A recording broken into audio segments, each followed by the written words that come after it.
अगदी संत ज्ञानेश्वर माऊलींनी संत तुकाराम महाराजांनी नामस्मरणाचं महत्व सांगितलेलं आहे. विठ्ठल नामस्मरण काय आहे?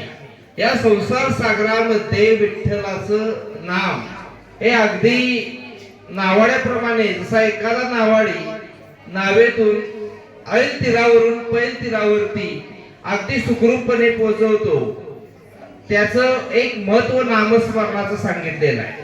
तर आपल्या समोर मी संत तुकाराम महाराजांचा अभंग सादर करतोय.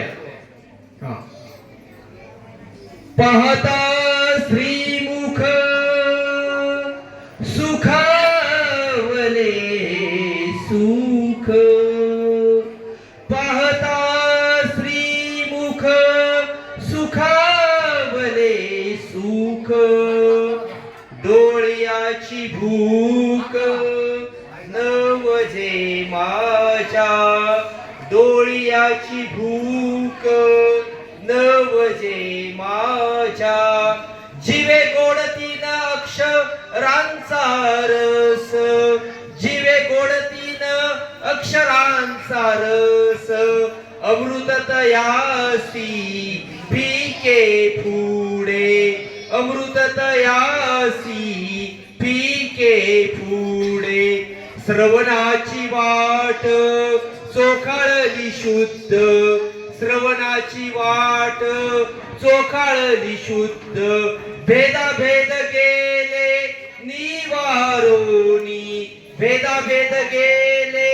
निवारोनी, महामळे होते मन जे गांजले, महामळे होते मन जे गांजले, शुद्ध चोखाळीले स्फटिक जैसे, शुद्ध चोखाळीले स्फटिक जैसे, तुका म्हणे माझ्या जीवाचे जीवन, तुका म्हणे माझ्या जीवाचे जीवन, विठ्ठल निधान सापडले, विठ्ठल निधान सापडले, जीवे गोडतीन अक्षरांचा रस, जीवे गोडतीन अक्षरांचा रस, अमृत तयासी फिके फुडे, अमृत तयासी फिके